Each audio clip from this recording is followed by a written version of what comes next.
한국부동산 진단학회 2024년 추계 학술대회를 시작하겠습니다. 자, 첫 번째 주제는 조선의 도로와 개항기의 철도 신장로 건설 되겠습니다. 조선시대 때 도로가 어떻게 됐을까? 이게 상당히 궁금한 부분인데요. 총 6개의 도로가 있었습니다. 그래서 세부적으로 이렇게 보면 9개 도로라고까지 하는데, 한양을 중심으로 순서대로 의주로, 경흥로, 평해로, 또 영남로, 영남로 또 새길 하나 있고요. 또 삼남로, 여기도 새길 하나 있고요. 또 새길 하나 있고, 그 다음에 여기 강화로, 이렇게 총 6개로 구분이 되어 있습니다. 길들이 길이지만 다들 이렇게 뭐 사람만 겨우 다닐 수 있는 논두렁 길이었고요. 이렇게 한양을 중심으로 이렇게 쭉 퍼져 나가는 거죠. 왜냐하면 수도가 한양이니까요. 첫 번째 의주로. 의주로는 한양에서부터 의주까지 가서 여기서 끝나는 게 아니고, 여기서 이제 압록강을 건너서 지금의 단동으로 지나서, 보시면은 이제 요양 강령에서 산해관을 지나서 북경까지 이어지는 천년간 고려시대 때부터 조공을 바치던 조공로고, 중국하고 교역로이기도 하고요. 그래서 코스는 보면 이렇게 여기서 한양에서 서대문으로 나와서 구파발로에서 벽제국에서 파주, 문산, 그래서 여기서 이제 지금 이제 휴전선을 넘으면 북한 땅에서 개성에서 봉산 탈춤이 유명하죠. 평양, 안주, 선천, 의주까지 이어지는 이 길입니다. 그래서 이제 가끔씩은 이제 이쪽에 해상으로도 이렇게 조공을 했다는 얘기했는데, 그래서 요동반도 돌아가는 장산열도하고 또 이쪽 서해안을 치르는 묘도열도, 여기도 섬에 조그마한 섬들이 쭉 이어져서 좀 묘도열도로 해서 이렇게 갔다, 이렇게 해상로도 있다는 거.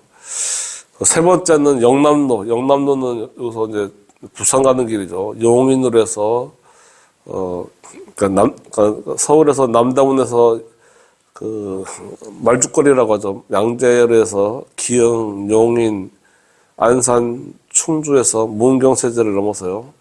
상주, 구미, 대구, 청도, 밀양, 부산까지 가는 길.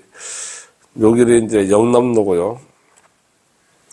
영남로는 임진왜란 때 왜군들이 제일 진군로이기도 하죠. 제1선발인 고니시 유키나가가 가토 기요마 사고, 가토는 경주에서 이렇게 갔다고 하고요. 그래서 둘 다 이제 문경세제를 같이 넘어서 한양으로 가고, 제3선발인 구로다 나가마사는 이제 이쪽 약간 밑으로 가서 김천으로 해서 청주로 해서 이렇게 대전을 거쳐서 이렇게 청주로 해서 이렇게 한양으로 들어갔다고 하고요.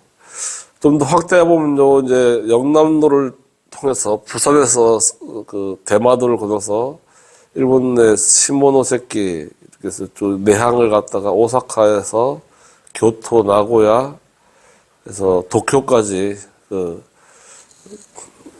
조선 통신사들이 다녔던 길이기도 합니다. 임진왜란 때 보면은 왜군이 도착해서 영남로가 좁기 때문에 대포하고 중무장을 다 버리고 조총만 메고서 영남로를 통해서 20일간 걸어서 한양으로 정문했다고 하고요. 시립장군은 병사를 급하게 모으느라고 군량미를 가져오지 못해서 문경세제까지 진군을 포기하고 충주에서 기다리다가 결국 싸울 수밖에 없었다. 그래서 거기서 이제 다 전멸하게 된 거죠. 삼남로는요, 세계지방 경기도, 충청도, 전라도를 다 지난다고 해서 삼남로라고 붙여졌고요.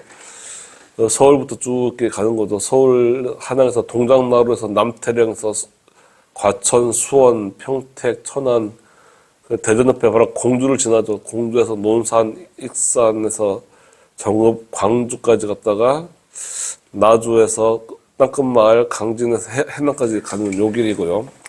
고려말 정도전이 나주로 갔던 유백길이고요. 이순신 장군이 백의종군 했던 길.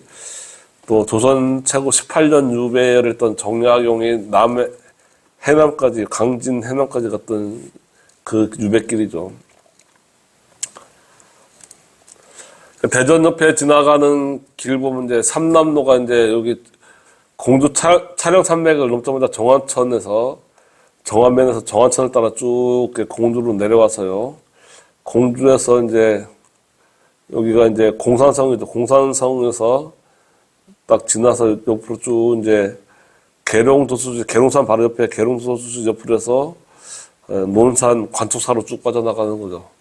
요게 조선시대 때 삼남대로고, 일제시대 때 자동차가 다닐 수 있는 신장로를 만들면서 국도 1호선을 만든 게 지금의 조치원에서 세종시로 해서 대전 유성으로 해서 여기서 진자물 해서 계룡시 신도안으로 해서 이렇게 연산으로 해서 빠지는 게 이게 이제 1호선이 되는 거죠.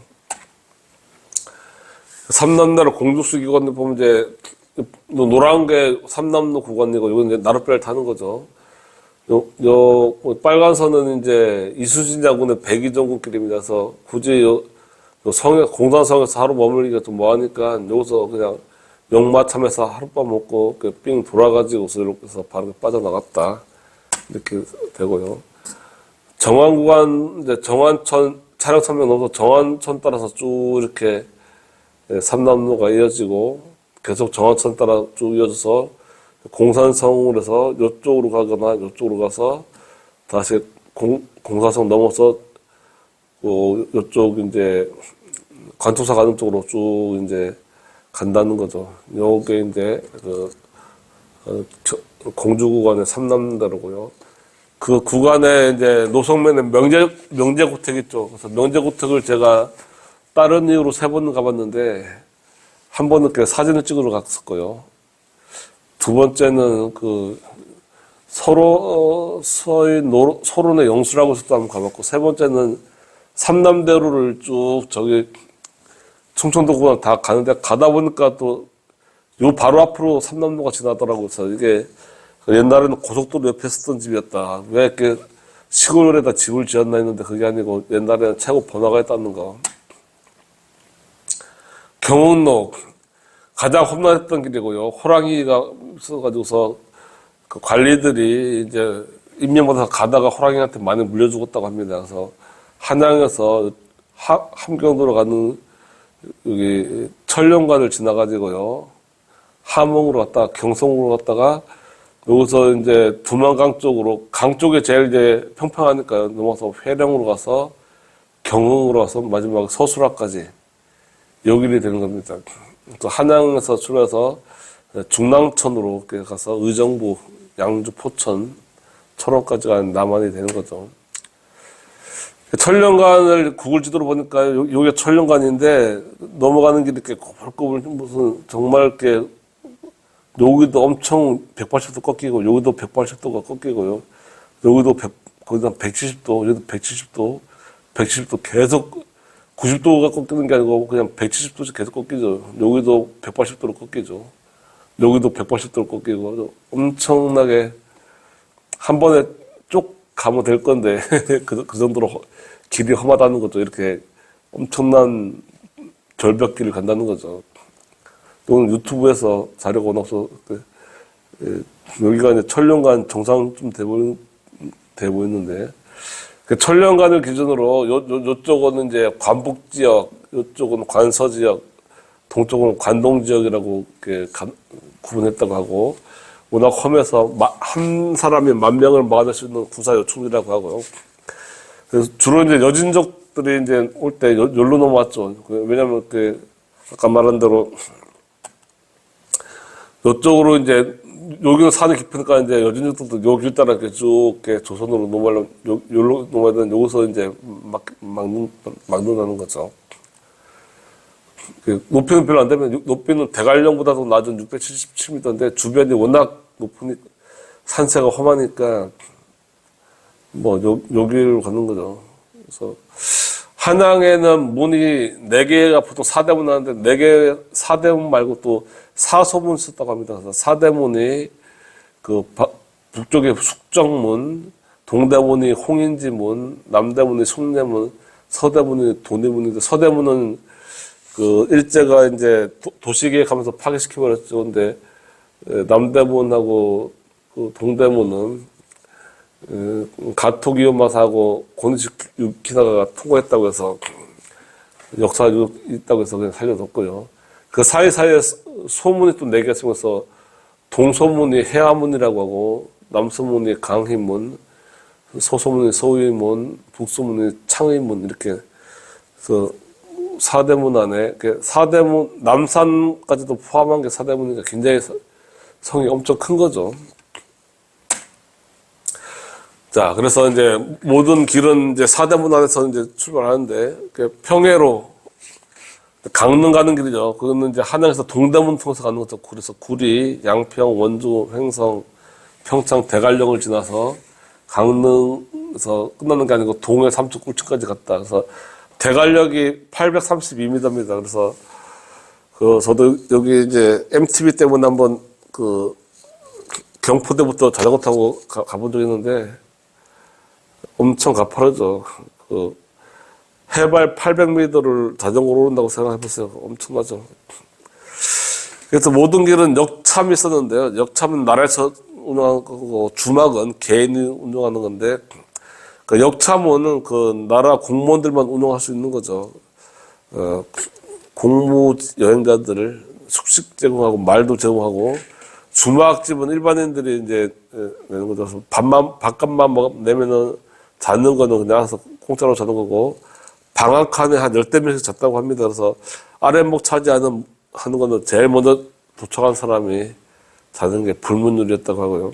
강화로는 한양에서 강화도까지 가는 거죠. 그래서 유사시의 왕들이 대피했던 데고, 코스는 이제 한양에서 서대문으로 아연곡에 양화진에서 한강을 넘어서 김포 갑곶진에서 강화까지 가고요. 강화도에서 한 번 더 배를 타면은 교동도까지 가는 거죠. 고려시 때 항복전쟁을 했던 데고, 병자호란 때는 이제 청나라 사람들이 빨리 와서 여기 요 강화로를 막아버려가지고서 선조가 여기로 못 가고, 인조가 별로 여기로 못 가고서 결국 남한산성으로 갈 수밖에 없었다 이거죠. 그래서 여기서 이제 서대문에서 여기서 양화진에서 한강을 건너서 쭉 가서 또 한번 배를 타고서 강화도 가고, 그래서 왕들은 여기도 넓다고 해서 한 번 더 배를 타서 교동도까지 가는 거죠. 그래서 여기가 이렇게 넓어가지고 여기서 쌀국수 다 들어가기 때문에 여기서 고려 무신들이 고려 말에 거의 30년간 버티다가 하도 지겨워서 스스로 항복하고 나온 거죠. 여기 연산군이 묵었다 하는 숙소를 이제 복원한 건데, 복원했으니까 별로 역사적인 의미는 전혀 없고요. 조선시대 때 사진입니다. 구한말의 사진인데, 도로가 조금밖에, 집들 사이에 도로가 없죠, 도로가. 이렇게 좁습니다. 그래서 한번 불나면은 전체가 다 탔다고 하네요. 그래서 불 관리를 굉장히 중요시 여겼다고 하죠. 한번, 도로가 이렇게 열악했습니다. 조선시대 때. 도로를 쓸모없는 공간이라고 생각했기 때문에,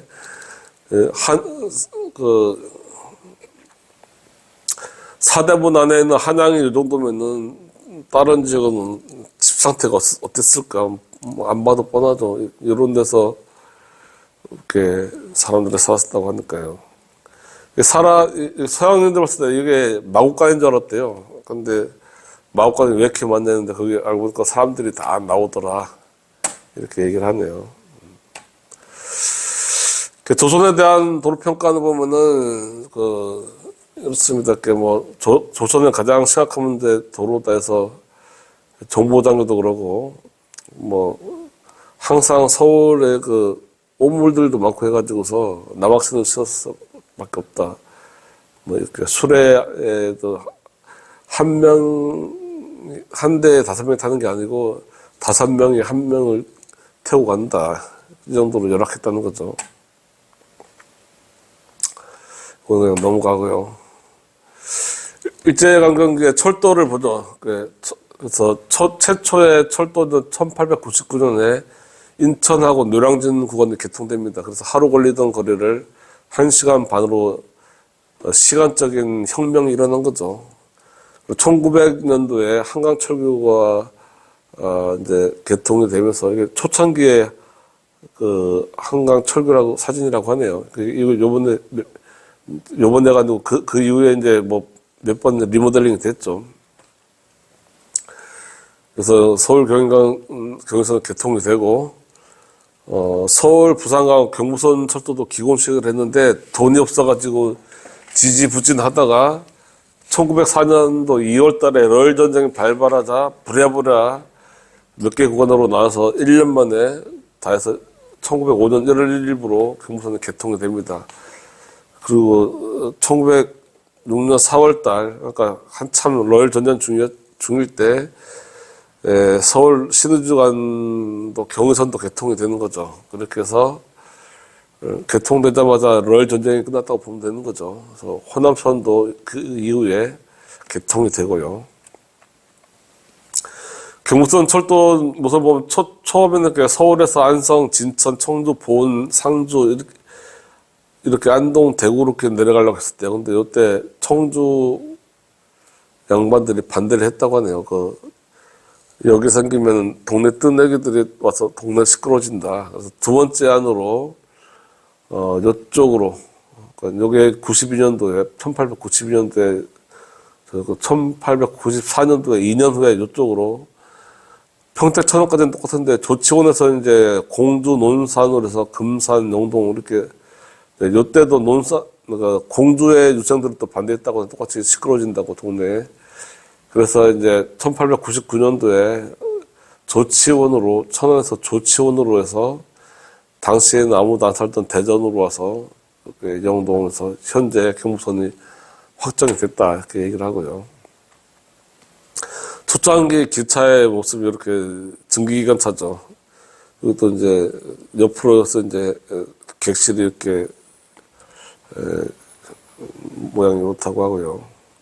전반적인 철도 노선이 이렇다고 하는데, 그래서 경부선, 호남선, 뭐 이렇게 경의선, 또 이쪽이 어디 함경선인가 이렇게 또 뚫렸다고 하고, 신장로 개발은 이제 한반도를 이제 대륙 진출을 교두보로 그리고 군사 활동을 하기 위해서 그리고 농산물, 광산물을 또 수탈을 하기 위해서 만들었다고 하고요. 도로 방향은 남북 방향으로 135 이렇게 7로 이렇게 국도건설을 하고 동서 방향으로는 2468 이렇게 했는데 7번하고 8번은 빼야겠네요. 135, 246 이렇게. 도로는 1등 도로, 2등 도로, 3등 도로 이렇게 있었는데 도로 관리는 국도는 조선총독부가 하고 지방도는 도지사가 하고 이렇게 했다고 하고요. 일본 국도는 이제 임진각부터 서울, 수원, 대전, 전주, 광주 이렇게 해서 제일 서쪽으로 이렇게 만든 것도 일본 국도고, 삼봉국도는 철원부터 시작해서 서울로 와서 여기서 이천, 충주에서 문경, 상주, 김천, 거창, 진주, 남해까지. 세 번째는 이제 강원도 쪽으로 가는데 화천, 춘천, 원주, 제천, 단양, 안동, 의성, 군위, 대구, 창원, 거제까지 해서 제가 외갓집이 의성인데 어릴 때 대전 시내에도 비포장할 때 의성 앞에 아스팔트가 있길래 야 여기 잘 사는구나. 알고 보면 박정희 대통령 때 안동에서 이제 그쪽을 많이 신경 쓴 거죠. 대구부터 안동까지는. 그래서 대전 광역시 내도 그 비포장 도로일 때 여기 5번 국도는 아스팔트 포장했다 해서 신의주부터 해서 1번 국도, 2번 국도, 3번 국도가 이렇게 3번 국도는 어떻게 꼭대기 이쪽으로 쭉 가네요. 예. 동서부 방향으로 지도가 이렇게 여의치 않아서 이렇게 잘랐는데요. 2번 국도 목포부터 부산까지 여기 이제 동서 방향이라고 그러죠. 그래서 군산부터 대전으로 해서 경주까지 요게 이제 4번국도입니다. 그래서 4번국도 대전에서 이렇게 가는 길에 여기에 이제 옥천으로 가는 요 사이에 그 신라군의 진군도 탄현이 있었다고 했죠. 지금도 4번국도가 탄현을 통해서 통과하는 거죠. 그래서 6번 국도는 인천부터 서울에서 강릉까지 이어지는 이런 도로였다. 7번 국도는 1979년도에만 썼습니다. 그래서 이렇게 이쪽으로 동해안 쪽으로 쫙 붙어가지고 박정희 대통령 때 만들어진 거네요. 그렇죠. 8번 국도도 보통 황해도부터 원산시까지 이렇게 북한 쪽이지만 뭐 7번 국도가 이렇게 계속 해안가로 바보가는 해안가로 가는 것도 쭉 이렇게 가는 거고. 그 다음에 10번 국도는 압록강을 따라 쭉 가다가 두만강으로 쭉 가는 걸로, 이렇게. 자, 한반도의 근대화 과정에 대해서 한번 알아보겠습니다. 동아시아 3국의 당시의 역사를 간략히 보면요. 중국이 1840년에 아편 전쟁을 하면서 이제, 이때부터 이제 중국이 이제 망하는 거죠. 동아시아에 대한 영향권이 완전히 사라지는 거죠. 80년. 그래서 2차 편전에서도 완전히 망하고, 그러면서부터 이제 쭉, 이렇게, 또, 청일전쟁 일어나고, 이러면서 이제 1911년에 신해혁명이 되면서 근대화에 실패를 하는 거죠. 그래서 이제 서태후 집권의 1861년부터 서태후가 신해혁명 직전까지 한 40년간을 장기 집권을 하면서 47년간 했네요. 조선도 이제 고종이 63년에 즉위하고 강화도 조약을 맺고 이때부터 근대화가 시작됐는데 갑신정변이 실패하고 이제 러일 전쟁에서 이제 일본 이김으로써 완전히 이제 그때부터 본격적으로 한반도가 이제 일제 식민지가 시작되는 거죠. 그래서 러일 전쟁이 지고 바로 몇 달 후에 을사늑약이 되고, 그다음에 군대가 해산되는 1907년을 지나서 1910년에 한일 병합으로 완전히 조선이 망하는 그게 되고요. 반면에 일본은 1592년 임진왜란 때 이미 벌써 천주교인들이 일본에 많이 있었죠. 제1군 선발인 고니시 유키나가가 천주교인이었죠. 또 일본 드라마에서 유명했던 사카모토 료마가 있으면서 이제 사초 동맹이 성공시켰고요. 사초 동맹하고서 바로 다음 해에 대정봉환을 해서 이제 일본의 모든 권력을 천황에게 몰아준 거죠. 그 다음에 이제 메이지 유신이 이러면서 본격적으로 쭉 이렇게 근대화가 시작되고, 69년도에 판적봉환에서 이제 다이묘들이 다 또 역시 약간 여기에서 대정봉환은 쇼군이 이제 권력을 반납한 거고, 여기는 판적봉환은 각 지방의 수많은 영주들이 또 똑같이 기득권을 포기한 거죠.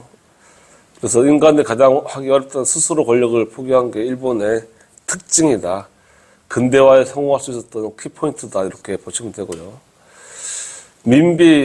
민비하고 흥성대공 때문에 근대화 실패했다고 하는데, 반은 맞고 반은 틀린 말인데, 한번 보죠. 그래서 민자영이고 본명이요. 그래서 44세까지 살다가 이제 암살당한 거죠. 그래서 이하응 흥선대원군이 민비를 낙점을 한 이유가, 민비가 7살 때 부친이 사망을 하고요. 형제들도 다 어릴 때 죽어서 형제도 없고 아버지도 없고 모친만 살았기 때문에 외척이 없을 거다.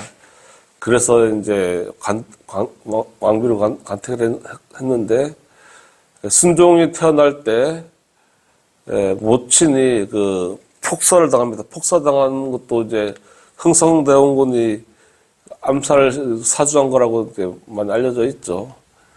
그리고 이제 대원 흥성대원군을 실각시키면서 이때부터 본격적으로 이제 그 민씨 외척들이 이제 죽을 때까지 한 11년간을 조선을 그 쥐락펴락 20년간 했네요. 그죠? 아, 오래도 했네.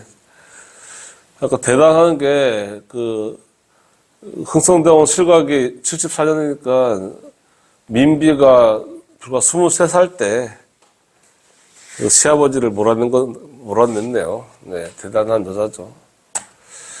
흥성대원군은 오래 살았습니다. 77세까지 살아서 재위 기간이 이때죠. 43살부터 한 9년간 제일 그 40대 초반부터 50대 초반까지 제일 그 영민할 때 대원군으로 했는데 그럼에도 불구하고 그 경복궁을 재건하고 그러니까 제위하자마자 그 다음에 바로 왕권 강화를 위해서 병인 박해하고 또 선친인 그 남영군모가 독을 당하면서 바로 이제 척하를 강화시켜가지고서 척하비를 세우고 민승호 폭사할 때 민비 모친도 같이 죽은 거죠. 74년도에. 그리고 이제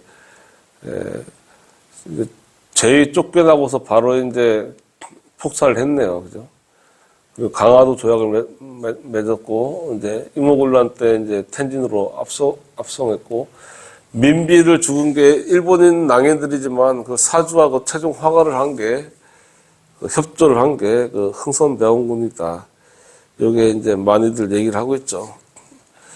뭐 충분합니다. 민비 그 외척들 어머니까지 다 죽일 정도면은 충분히 뭐 민비도 못 죽일 이유가 없죠. 고종하고도 사이가 권력 압수 때문에 고종까지도 폐위시키려고 했다고 하죠. 여기 남영군묘 우리나라 최고의 명당이라는 그 명당이라는 영화도 얼마 전에 나왔었죠. 그래 근대화 과정이 이제 결국 조선은 망했지만 근대화 과정은 당연히 있었죠. 그래서 제물포 조약이 있자마자 바로 일본에 수신사를 이렇게 몇 차례에 걸쳐서 했고요. 그래서 1차의 김기수, 2차의 김홍집이 일본 견문을 좀 대규모로 좀 보낼 필요가 있다 해서 그 다음에 되게 이제 조선시찰단, 예전에는 신사유람단이라고 했었죠. 여기에 이제 김옥군, 홍영식, 유추, 유길준 등 계하 세력들이 있고요. 이 사람들이 그 부산 동래항에서 출발해서 한 4개월간 나가사키, 오사카, 고베, 도쿄 등을 방문해서 각 분야의 산업을 시찰을 했죠.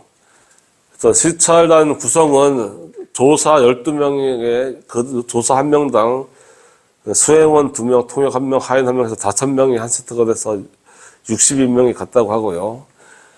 보면 이제 대부분 40대 후반에서 50대 초반의 관료들이고 상당한 사람들이 그러니까 참판이면은 그러니까 종 이품이더라고요. 그래서 차관급 정도 되는 거고 승정원의 지금의 대통령 비서진은 대다수가 참가했다고 하고요. 시찰지가 이제 일본의 각 선진화된 병원, 신문, 우편, 전기, 전신, 학교, 인쇄국, 방적공장, 조선소 이런 데를 했다고 하고요. 우리나라 그때만 해도 병원이 없었죠. 뭐 걸리면 다 죽었죠. 예를 들어 맹장염 걸려도 질랄병이라고 해서 다 죽어야 되는데 그게 아니고, 무당에서 구술할 게 아니고, 이제 수술실을 만들어야 된다. 이런 거였죠. 제도로도 관제, 군제, 세제, 세관, 통상집법, 도량형, 형법, 감옥까지도 또 시찰을 했다고 하고요. 시찰하고 난 다음에 이제 돌아와서 이제 보고서를 이렇게 정리한 게 육군 조전, 사법성, 사법부, 그러니까 요때만 해도 우리나라가 거의 절대왕정이라서 법은 있었지만 경국대전은 백성들 사이에 민사사건에 대한 거고 형사는 다 왕마음이죠. 고정이 쟤 죽여하면 죽이는 거고 저 새끼 귀양 보내야. 근데 그게 아니고 법을 만들어라. 형법을 만들어서 법에 의해서 집행을 하라는 거죠. 그게 근대화의 기준이라는 거죠. 네, 맞습니다.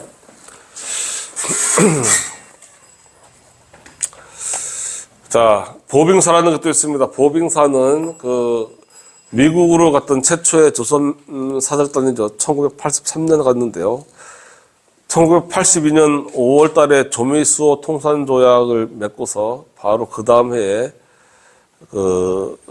조선에 미국 공사관 설치한 답례로 우리나라도 사절단을 보낸 거죠. 여기가 이제 그 사절단 대표 인물이고요. 요게 민영이 민비의 조카죠. 바로 오른팔이 최고 실세고, 여기가 이제 홍영식, 당시 영의정의 아들이죠. 둘이가 최고 실세였고, 여기서 이제 말을 하면 보빙사 가면서 민영익은 이제 어차피 사회 개혁을 하자는 거 민비들의 권력을 내놔야 되기 때문에 반대를 하는 거고, 홍영식은 적극적으로 개방을 해야 된다. 그래서 둘이 사이가 멀어졌다고 하고요. 홍영식은 이제 갑신정변 우정국의 총 책임자로서 갑신정변을 일으킨 주동자가 되기도 하는 거죠.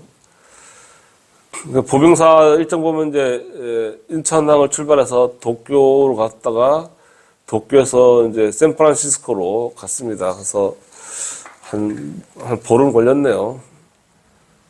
샌프란시스코에서 이제 기차를 타고서 뉴욕에 도착해서 아서 대통령을 만나고 귀국을 했는데, 홍영식은 급진 계파들은 바로 조선에 온 반면에 민영익 등은 대서양을 건너가지고 이렇게 오타가마는 세계 일주를 했다.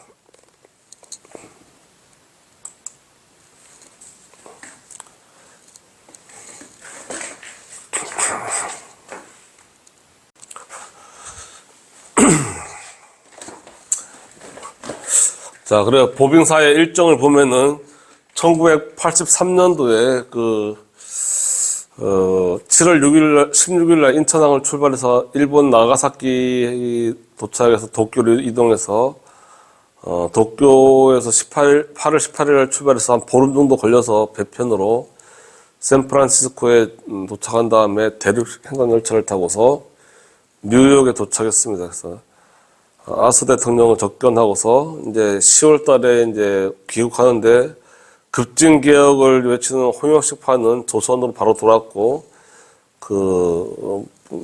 이제 온건계 앞에서 이제 수구파가 되어버렸죠. 민영익 일행은 대서양을 횡단해서 유럽으로 해서 세계 일주를, 조선인 최초로 세계 일주한 사람이 민영익입니다. 그래서 조선에 돌아왔는 걸로. 그 다음에 이제 갑신정변을 일어난 거죠. 이제 도저히 안 되겠다. 차량 순서대로 박영호 철종의 사회죠. 부마가 된 거죠. 그래서 그냥 사위가 정승하고 같은 반열이라고 합니다. 서광범도 과거 급제였고, 서재필도 이제 나중에 큰일을 하죠. 김옥준, 4명 다 과거 급제됐던 수재들이, 이 사람들이 주축이 돼서, 현재 관료이면서도 이제 급진개혁으로, 시작을 한 거죠. 그래서 대표적인 이제 가장 나이가 많았던 김옥준이 44세까지 살았는데요. 안동 김씨 중에서도 이제, 나중에 김병기의 양자로 입적이 된 다음에, 충청도 공주 정원 사람이죠. 처음에 공주 정원인데, 그래서 양자로 가서 이제 서울에서 사는 거죠. 그래서 장원 급제를 하고서 신세롬당 가고, 또 일본 차관을 유치를 해서 조선의 근대화를 이루려고 했는데, 보수파들이 방해를 해서 실패한 걸 알고서 너무 화가 나가지고서 그 다음 해에 바로 갑신정변을 일으키는 거죠. 그때 나이가 34세고요. 3일 천하로 실패한다는 망명하고서 10년간 일본에 떠돌다가 미국에 갔다가 거기서 피살당한 거죠. 일본에 살 때는 이런 모습으로 살다가 죽은 다음에 이제 목이 잘려가지고 한각 양화진에 변에 모래사장에 이렇게 대역죄인 이렇게 해서 이렇게 게시가 됐다고 합니다. 갑신정변의 이제 그 개혁을 보면은 이제 좀 법인사 갔다 온 다음에 도저히 안 되겠다 해서 그 다음에 이제 7월 달부터 고사를 모의해서 박영효 집에서 이제 회합을 해서 12월 4일 날 우정국 그 처음 개관식에 밤 10시부터 축하행을 시작했는데 밤 10시에 불을 지르고서 11시부터 이제 막 죽이기 시작했는데 그 영사들 윤태원 뭐 이런 사람들하고 민태호 뭐 민영호 이렇게 미시들을 다 죽였다고 하고요. 그 다음날 12월 5일도 이제 뭐 그 주요한 그 보수파들 다 그 왕명으로 불러들여서 다 죽였다고 하죠. 그리고서 개혁 12정강까지 발표했는데 그 다음날 3일째 되는 날 오후 3시에 그 중국 위안스카이가 그 창덕궁으로 진입을 하면서 결국 이제 일본 군인대가 도망가면서 같이 도망갈 수밖에 없었다. 12월 11일 날 인천항을 통해서 겨우 목숨만 부지하고서 일본으로 밀항을 시작하게 되는 거죠. 자, 그렇게 하고서 이제 10년 정도 지난 사이에 이제 뭐 청일전쟁도 일어나고 동학혁명도 일어나고 그러면서 봐요. 84년이잖아요. 그리고 20년 후에 이제 러일 전쟁인데 딱 10년 전에 1894년도에 동학혁명이 일어나고요. 청일전쟁이 일어나고 그때 이제 갑오개혁이 일어나는 거죠. 청일전쟁이 일어나면서부터 일본이 개혁을 억지로 한 다음에 그 다음에 10년 후에 러일 전쟁이 일어나는데 요때 이제 러시아는 그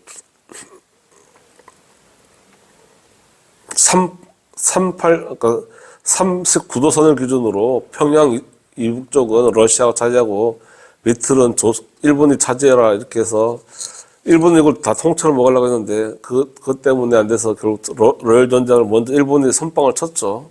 선전포고도 없이.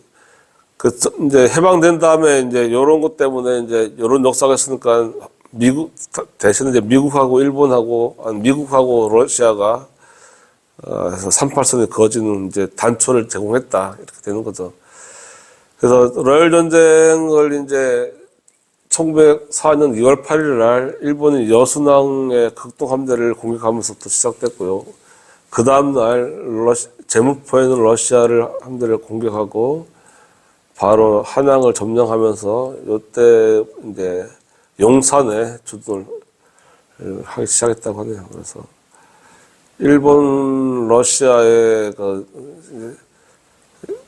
이틀 후에 이제 2월 10일 날 선전포고를 하고 러시아 공사가 한양 철수하면서 계속 본격적으로 전쟁이 일어나서 2005년 1월 5일 날은 여순항이 함락되고 그 유명한 쓰시마 해전이 5월 27일부터 28일 이틀간 하면서 러시아의 발틱 함대를 완전히 일본이 완전히 완패를 하면서 러시아도 한반도에서 손을 떼고 청나라는 그 전에 미리 뗐고 해서 이제 2005년 끝나자마자 러일 전쟁 끝나자마자 바로 을사늑약을 시작을 하는 겁니다. 그래서 멸망 과정을 보면은 처음에 1876년에 강화도 조약을 하면서 이제 갑신정변이 이제 한 8년 후에 일어났고요. 10년 후에 동학혁명, 청일전쟁이 일어나고 이때 김옥균도 이제 피살되고 민비가 죽고 아간파천에서 러시아가 힘을 키우다가 대한제국을 수립도 하고 했는데 요때 이제 일본이 영국하고 그러니까 일본이 러시아의 영국의 입장에서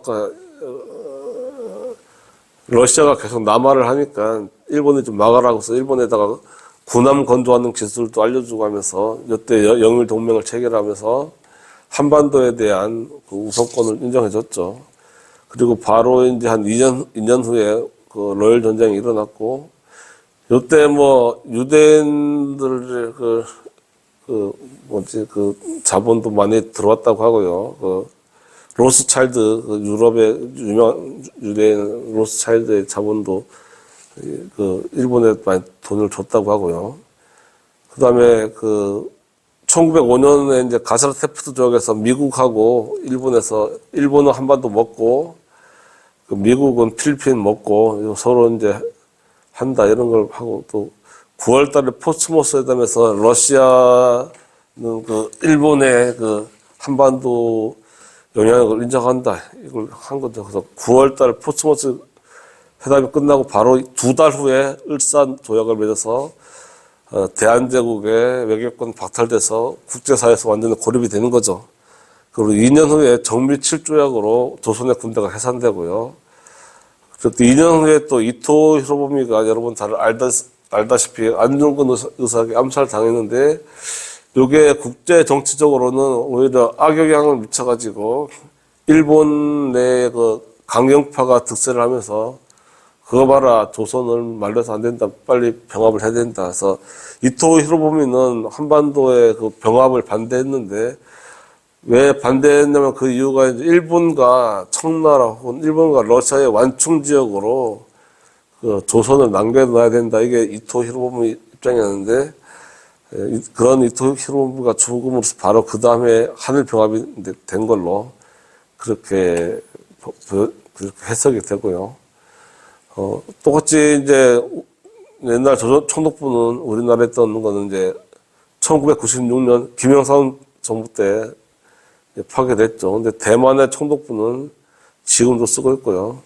대만은 50년간 식민지고 우리나라는 36년 식민지인데 이렇게 방식이 좀 틀리죠. 일본의 근대화 과정도 잠깐 봤는데 뭐 제일 유명한 게 대정봉환이죠. 덴노가 통치권을 반환했다는 게 이게 있을 수 없는 일인데 어떻게 이런 일이 일어나고, 또 판정봉환에서 덴노한테 또 다이묘들도 반환을 했다는 거. 그리고 또 헌법을 만들었던 이토 히로부미가 또 헌법학자로서 독일에 유학까지 가서 헌법을 만들었다는 거. 그리고 또 페리 제독의 방이라고서 불과 한 60년 만에 완전히 이제 미국에 가서 관습해서 독립을 하고서 대등하게 해서 이제 태평양 전역까지 일어나는 그런 단초가 됐다, 이렇게 되겠습니다. 신라군의 진군로와 황산벌 위치, 제가 2024년 8월 백제연구학회에 게재됐던 논문을 저자 직강으로 한번 얘기를 해보겠습니다. 대백제 전쟁에 대한 나당연합군의 전략이 무엇이었나? 그리고 두 번째, 김유신의 오만군사가 어느 경로를 통해 사비성으로 진군하였나? 그리고 세 번째, 계백의 오천결사대가 선택한 황산벌의 위치는 어디인가?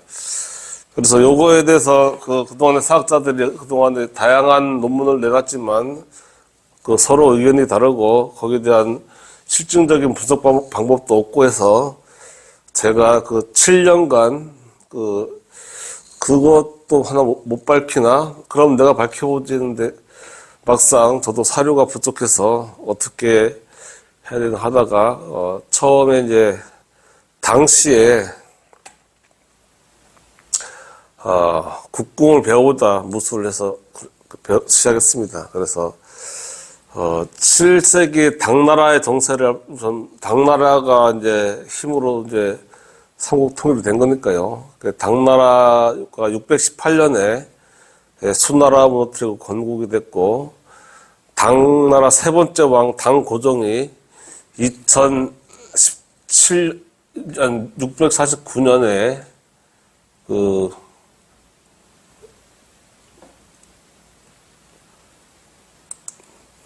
이걸 해보죠.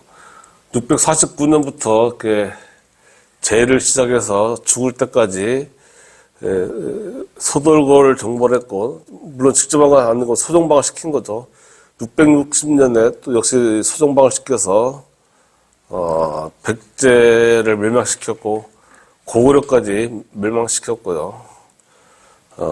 그때 이제 중국 최초의 여자 왕제 측천부가 이때 등장하는 거죠. 고종의 그 첩이었다가 이제 여자 황제까지 되는 거죠. 그래서 654년에 김춘추가 왕이 된 다음에 6년 후에 통일이 되는 거죠. 빨리빨리 진도를 해야겠네요. 그래, 당나라 소종방의 나당연합군의 군사 전략이 무엇인가, 요거에 대해서도 다들, 기존의 사학자들이 많이 간과하고 있는데요. 군사 전략을 알아야지만이 신라군의 진군로를 알 수가 있고, 그 진군로상의 한 지점이 황산벌이기 때문이죠.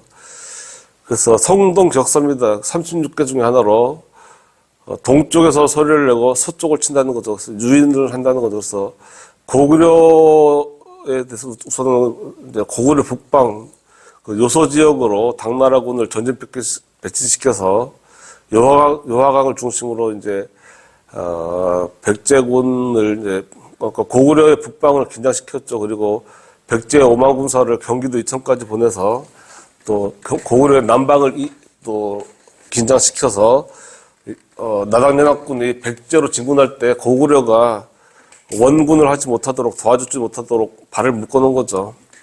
잘 묶어놓고 성공적으로 기만 작전을 한 거죠.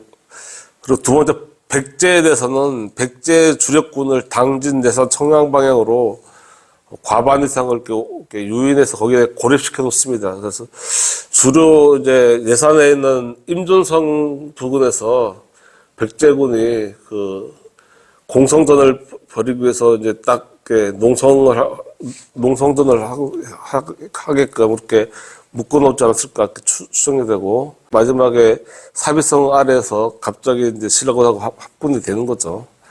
그리고 지도로 보면은 경주가 실제로 한참 밑에 있지만 경주에서 추풍령을 해서 이제 신라군이 이렇게 해서 인천까지 갔다가 한강으로 해서 동물도에서 이제 당나라군하고 만나고 다시 신라군은 이렇게 다시 회군해서 영동에서 탄현으로 지났다. 이게 이제 제 논문의 이제 핵심 주제고, 당나라군은 내산까지 갔다가 다시 이제 백제 주력군이 출발하니까 다시 후퇴해서 배를 타고 다시 보령으로 와서 청령까지 갔다가 다시 또 회군하면서 부여로 왔다.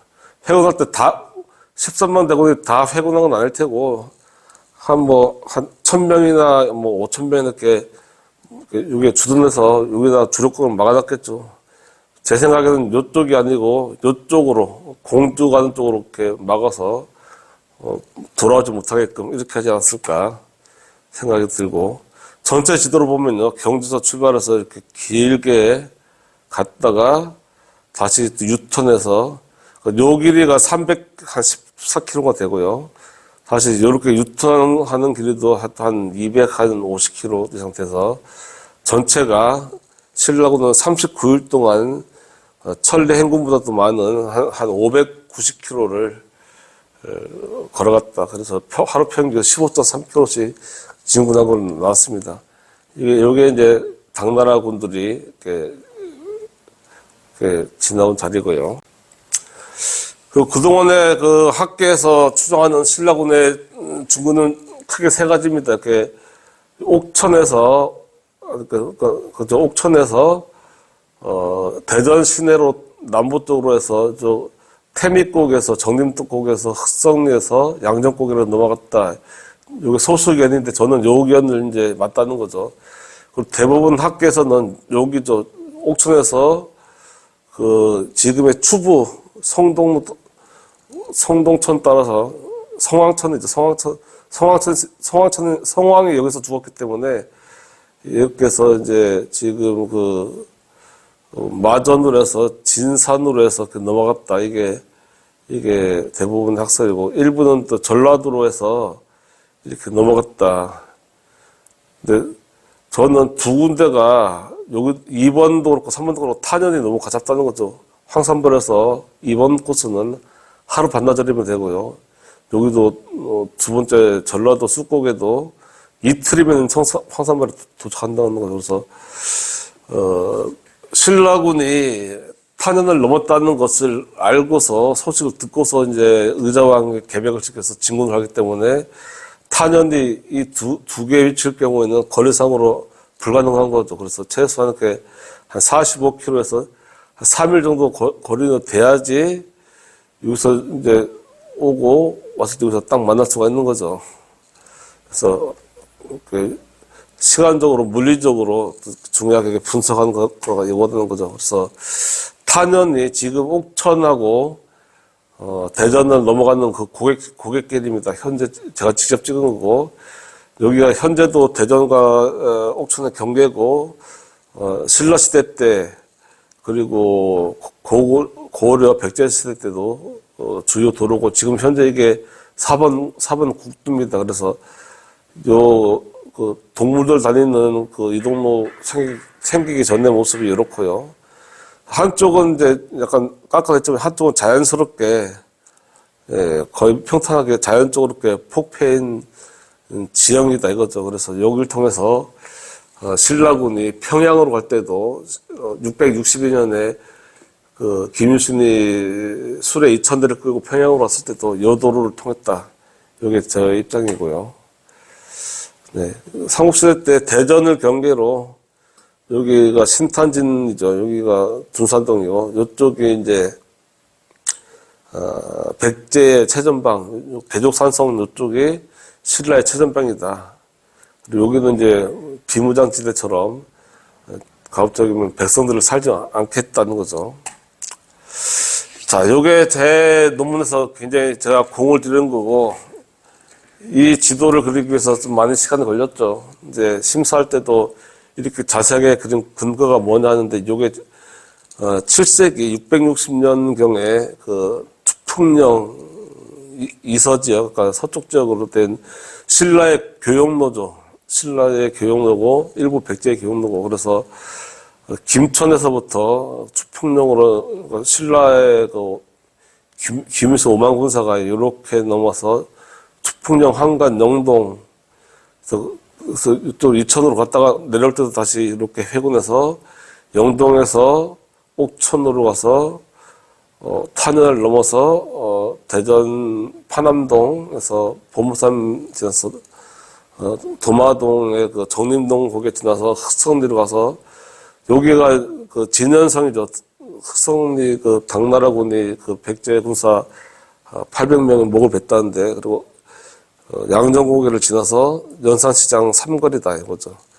그리고 이제 요 만나는 지점이 여기가 이제 지금 계산이 그 중앙사거리에서 구교사거리 그 사이에 겹치게 됐다 이거죠. 그래서 김천부터 추풍령, 황간, 영동, 옥천군에 아무런 산이 없습니다. 그냥 평탄한 평지예요. 탄현이 조금 고개가 있고, 뭐 탄현 고개봤자 172m인가요? 그렇게 돼 있고.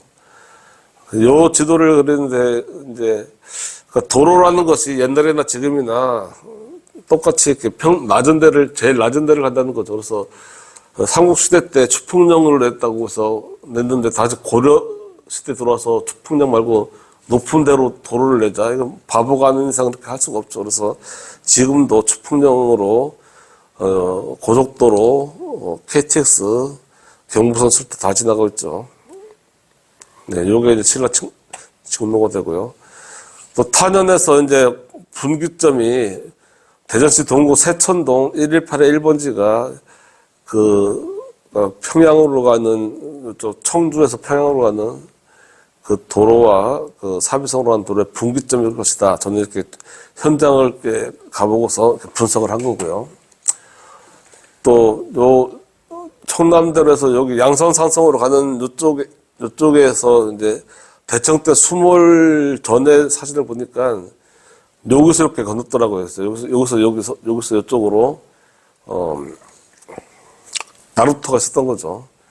그래서 신라군이 그래서, 경주에서 한양을 할 때는 금방을 2번 넘는 거죠. 기존 학설들이 이렇게, 벌곡천을 따라서 진산에서 벌곡천 따라서 이쪽으로 이렇게 하나 넘어오고요. 여기 황령제죠.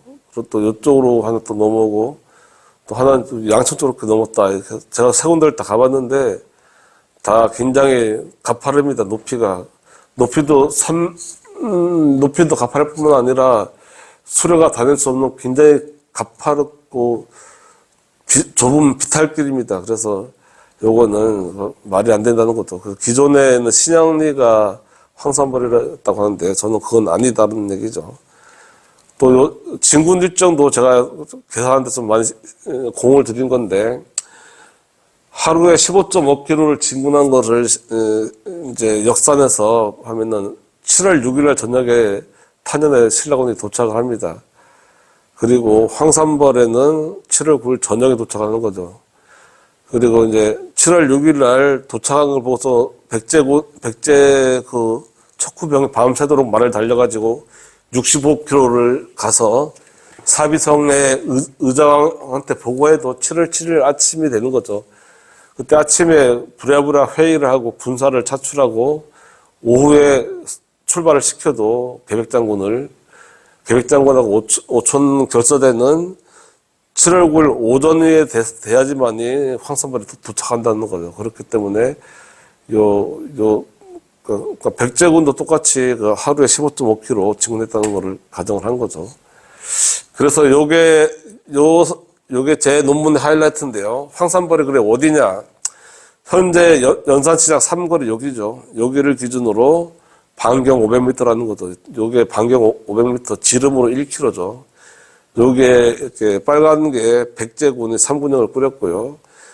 신라군은 이제 요 교역로를 따라서 연산천 따라서 이제 가는 좀 교역로에 딱 막은 거죠. 그래서 여기가 연산시장 삼거리가 당시에 백제에서 이제 연산에서 그 양촌으로서 전라도로 가는 길과 대전으로 해서 옥천 가는 길이 만나는 백제 교통의 요충지였다. 그래서 여기서 이제 김일수 장군이 그러니까 백제군이 오천결사대가 이렇게 딱 치자마자 점심 때 치고서 바로 오후에 딱 몇 시간 차이로 딱 들어온 거죠. 그래서 뒤에 수레 2,000대 보급병하고 길게 들어온 거죠. 그래서 가천 항년산성에서도 직선으로 1.2km라서 화살에 화망이 형성되지가 않습니다. 그래서 이제 여기서 버리다가 여기서 신라의 자군 측에서 여기서 이제 관창이 그 계백에게 그 죽임을 당했던 관동리가 이쪽이 되는 거죠. 그래서 마지막에 그 다음날 이제 수락산까지 이제 계백 장군들이 이제 후퇴하면서 여기서 다 전멸당한 걸로. 그래서 수락산이 목이 떨어진 산이다 해서 백제 군사 목이 많이 떨어졌다고 해서 붙여진 지명이고요. 실제로 화망은 여기서 연산 삼거리에서 여기까지 200m입니다. 여기서 치다가 정면 돌파를 하면은 양쪽으로 빨간 선까지 이렇게 백제군들이 좁혀서 여기서 화망을 형성하면은 현대전에서 기관단총으로 양쪽에서 죽음의 계곡, 데스밸리를 형성하듯이 적은 수의 방어 병력으로도 많은 수의 공격 병력을 효과적으로 제압할 수 있는 그런 거죠. 그렇기 때문에 김일신이 함부로 대들지 못하고 같이 이렇게 양쪽으로 이쪽 우군부터 1, 2차, 3, 4차는 자군 치고 마지막에 총공격을 다 같이 한 거죠. 네, 여기 나오죠. 1, 2차는 우군이 하고 그때 이제 그 반골이 투입됐다 죽고요. 3, 4차에는 이제 김품일 장군의 아들 관창이 투입됐다 죽은 거죠. 자, 그리고 이제 여기가 황산벌에서 사비성까지의 마지막 진군도도 제 논문에는 안 나와 있지만, 좀 더 파악하려고 현지 답사를 몇 번 가봤는데요. 논산천을 따라가다가, 연산천을 따라가다가요. 항월리에서 신풍리, 갈산리에서 성동면 사무소, 또, 여기 또 석성면 사무소가 있습니다. 석성면 사무소 통해서 부여 나성의 그 남쪽 지방에, 이렇게, 지금도 2차선 도로가 있죠. 옆에 신양로가 있지만, 한 번 개설된 도로는 천재지변에 의한 지형적인 변화가 없는 이상 계속 유지가 되는 거죠. 그래서 로마에만 2000년 전 도로가 있는 게 아니고, 지금도 그 2000년 된 2000년 전에 도로가, 그러니까 1400년 전에 도로가 지금도 그대로 확장돼서 이제 이용되고 있다는 거죠. 경주에서부터도 추풍령까지도 궁금해가지고 이거 추풍령이죠. 그래서 경주에서 몇 번, 한 3번 정도 가봤는데 요 803을 기준으로 요 밑으로 가는 길하고 거리는 똑같은데 신라가 이제 북방 정책을 피기 때문에 어차피 밑에는 다 자기들 땅이니까 북쪽으로 고구려하고 백제를 견제하고 있어 이쪽으로 루트가 맞을 것이다. 가운데 803 지나는 요 길로도 가봤는데 여기는 워낙 경사가 심한 언덕이 2개가 있고 터널도 있고 해서 여기는 수레가 다닐 수가 없습니다. 그렇기 때문에 이쪽으로 해서 구미에서 낙동강을 건넜다. 요게 이제 합리적인 추론이고요. 그래서 여기도 거의 평지입니다. 거의 평지고 야타막한 산밖에 없고 계곡을 따라서 낙동강 건너서부터 똑같이 구미부터 김천까지 다 평지입니다. 추풍령까지 다 평지죠. 그러니까 실질적으로 낙동강부터 금강까지가 다 평지가 되는 거죠. 그래서 요 루트가 맞다는 거. 삼국통일의 의미 마지막으로 그동안에 한반도에 자잘한 시족국가 3국이 통일됨으로써 근대 국가가 형성됐다는 거고 전쟁이 끝남으로써 최전방 접경 지역이 있던 옥천, 대전, 청주, 한강의 평화의 시대가 도래했다는 것. 일본도 마찬가지고 통일이 돼야지만 이제 평화의 시대가 오는 거죠. 그리고 고려 조선으로 이어지는 한민족의 정체성이 만들어졌고 단점으로는 외세에 의한 통일로 계속해서 이제 중국의 영향을 받을 수밖에 없었다. 지금도 뭐 경제적으로 자유로울 수가 없죠. 마지막으로 요게 이제 그 5층 석탑입니다. 그 부여. 옛날 사진 이렇게 논두루밖에 없을 때, 그러니까 20세기 초의 사진이 이렇게 정림사지 5층 석탑도 이렇게 방치되어 있었다. 이런 걸 보여드립니다.